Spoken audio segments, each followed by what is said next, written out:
Plus c'est gros et visiblement, moins ça se voit. Les 24 photos diffusées par la préfecture de police au lendemain de la manifestation du 24 mars ont donc été retouchées. Pas toutes certes, mais une bonne partie d'entre elles. Surtout celle de l'avenue de la Grande Armée, là où il y avait le plus de monde. Le premier à avoir émis un doute sérieux sur ces clichés, c'est cet homme, un blogueur qui travaille pour une PME et qui a manifesté le 24 mars. Faisant un peu de photos moi-même et étant assez passionné, j'ai trouvé étrange que les photos proposées étaient d'une si mauvaise qualité. Enfin les photos du film proposé de si mauvaise qualité. Et donc j'ai voulu en savoir un peu plus et j'ai commencé à regarder un petit peu ce qui était derrière. Et derrière, beaucoup de flou, des images de très mauvaise qualité censées offrir la preuve d'un comptage réaliste. Voici l'hélicoptère qui a filmé les manifestants. Sur son patin droit, la caméra HD capable de lire une plaque d'immatriculation à 1000 mètres. Cette caméra, la voilà. Que s'est-il donc passé au retour de la mission de surveillance? Hypothèse avancée. La préfecture a d'abord dégradé le film dans son ensemble en le mettant dans une définition extrêmement faible et d'ailleurs dans un format inconnu. Le format n'était pas connu, lequel? Format de mémoire, c'est 750 par 504. Vous pouvez chercher partout, il n'y a pas une caméra vidéo qui fournit un film de cette définition-là. Et donc, sur des images, donc un film de très mauvaise qualité, il est beaucoup plus facile de camoufler une retouche ou une falsification d'image que sur des images très haute définition qui, elles, laisseront apparaître tous les défauts de retouche s'il y en a. Le résultat est sans appel. À vouloir trop gommer, on supprime des détails qui apparemment n'ont pas échappé à l'apprenti détective. D'abord, on voit toujours la même bouillie sur les côtés de la Grande Armée, donc les contre-allées ici et ici qui sont bordées encore une fois de 2 rangées d'arbres de chaque côté.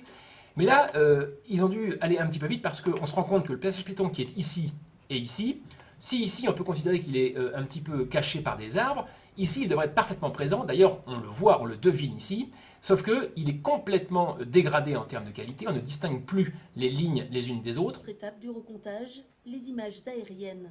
Au lendemain de la manifestation, il y a bien eu une conférence de presse. Aucune question sur l'étonnante qualité des images. Sur certaines centaines de mètres où il n'y a absolument aucun manifestant. Ici, là c'est le premier mensonge. Il y a des endroits, parfois dans certaines centaines de mètres, où il n'y a absolument aucun manifestant. Car à cet endroit, en réalité, il y a une rangée d'arbres sans feuillage, transformée en patinoire, emportant sans doute avec elle quelques manifestants.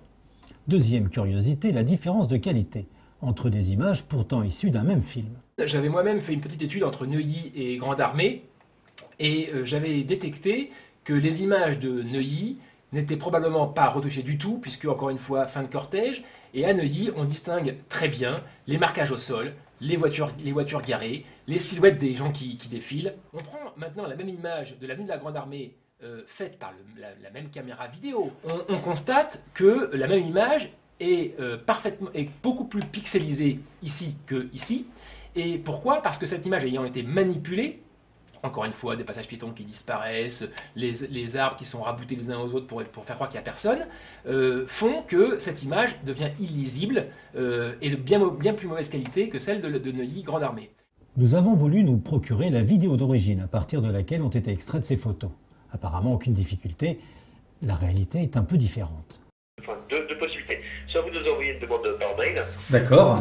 auquel on répondra, mais le souci c'est qu'on est en mesure de vous adresser que des photos en basse définition. Nous sommes toujours en attente du retour de la DRPP, du directeur de cabinet. On n'a toujours rien, c'est toujours au cabinet du préfet. C'était notre 5e appel en 10 jours. En attendant de découvrir la vidéo originale, nous avons envoyé les photos de la préfecture à 4 labos étrangers. 2 Belges, un Anglais et un aux États-Unis. 3 sur 4 sont catégoriques. Ces photos ont parfois été grossièrement retouchées. Le dernier labo ne peut se prononcer tant la qualité des images est mauvaise. Il apparaît alors très clairement des zones estompées, voire même comme diluées. À la vue de ces éléments, nous pouvons conclure que cette photo n'est pas naturelle, mais a été retouchée. Restait à obtenir une confirmation irréfutable. Nous avons pu faire analyser ces clichés dans un des rares labos qui possède le logiciel de référence capable de trier le vrai du faux. 19, mais la 19 c'est un PNG, toi, donc ils sont pas fous. Ça veut dire quoi? Ça veut dire qu'ils sont pas fous. Je vais l'exporter moi-même je vais créer, mais normalement... Ça veut dire quoi, ils sont pas fous, 19 c'est un PNG? Pourquoi ils l'auraient fait Parce que 98% des photos, c'est du JPEG. Et tout le monde sait très bien, enfin dans les milieux autorisés, on va dire que le JPEG est une source de renseignement. Donc en exportant en PNG ou autre, c'est un peu plus délicat. Mais là, je vais juste essayer. Donc ça veut dire qu'en fait, il y a des photos qui ont été traitées de façon différente. Ah oui, là, ça, je peux effectivement confirmer qu'il y a des photos toutes les photos n'ont pas eu le même traitement. Je ne suis pas fabricant de caméra, mais j'imagine que si je fais une interface, j'aurai normalement la même hauteur entre tous mes curseurs, auront la même hauteur sur les rails. Donc là, on peut voir que le curseur qui était visiblement trafiqué en haut n'est pas le même que le curseur du bas. Hein, puis la barre non plus n'est pas la même. Donc visiblement, cette barre-là a été rajoutée. Ici. Et dans quel but? Ah bah c'est qu'on a enlevé quelque chose. En tout cas, c'est pas un fichier qui sort directement de la caméra. Ça, c'est certain. Deuxième chose, on peut regarder que le N ici qui subit la même dégradation, visiblement, quant à lui, son détourage, il est propre. On va l'agrandir au maximum. Voilà. Voici une preuve flagrante de détourage. Cette lettre ne peut être enlevée du fichier source. On constate qu'elle est entourée de 4 pixels d'une certaine qualité. Mais tout autour et d'une façon uniforme, l'image montre une qualité d'un niveau nettement inférieur. On aurait conservé le N, avec visiblement l'échantillonnage qui est en dessous, mais ces parties ici, ici, ici, ne sont pas les mêmes que là. Donc visiblement là, on a quand même des parties qui sont très fortement dégradées, voire gommées. Alors là, c'est intéressant. Là, visiblement, bon, on a 3 zones qui ont été traitées, qui correspondent à ici, ici et ici. Ça, là, je crois qu'on a affaire à un petit truc sympa. Là, j'analyse la structure de construction.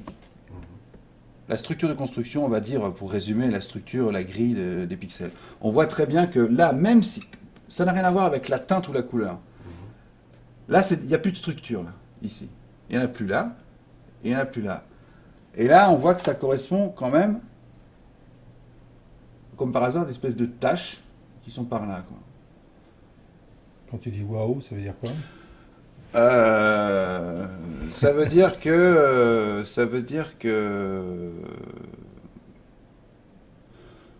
visiblement on aurait utilisé un outil du type fluidité pour moirer ou pour, c'est-à-dire qu'on n'a pas rajouté des choses, mais on n'a pas gommé des choses, mais on les a rendues, on les a tellement mélangées qu'ils apparaissent plus. Ça a été ce qu'on appelle fortement débruité là. Ça, c'est les zones de débruitage qui correspondent à nos petites taches là. À la bouillie, quoi. La bouillie, voilà. Donc ça, c'est clair que c'est pas une photo qui sort directement de l'image. C'est clair que c'est pas une photo qui sort directement d'une capture d'écran de caméra, de lecture de flux de caméra. C'est quelque chose qui est passé entre les deux dans des outils. Ça, c'est là, oui. Alors ça, c'est la signature capteur. Donc en gros, hein, c'est la signature capteur. Ça nous permet de dire, en toute logique, lorsqu'on fait une image est faite avec le même capteur.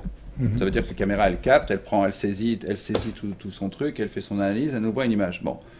Donc, ça veut dire que le même capteur donne le même signal. Sa signature est la même sur toute l'image. On est d'accord? Donc, quand je fais une analyse, là, j'ai pris la partie ici, au-dessus des bâtiments, j'ai une signature capteur comme ça.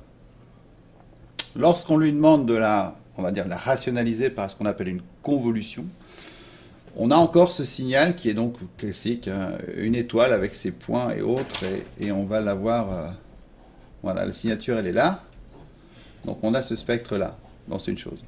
Normalement, je devrais le retrouver ailleurs dans l'image. Maintenant, je vais aller chercher vite fait une petite, analyser la partie donc sur laquelle on travaille, dans le sens où on trouve qui a été débruité et autres. Qu'est-ce que je trouve? Je trouve que j'ai un signal qui est complètement différent. Donc ça veut dire que cette partie-là ne vient pas du capteur. Il y a d'autres choses qui ont été faites après. Le signal n'est pas la même chose.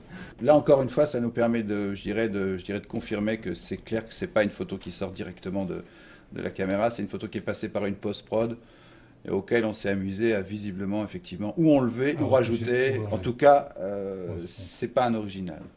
C'est pas un original du tout. Ici, la question du nombre s'efface devant une autre, celle du pourquoi. Pourquoi ces petits bidouillages qui peuvent s'apparenter à une manipulation ?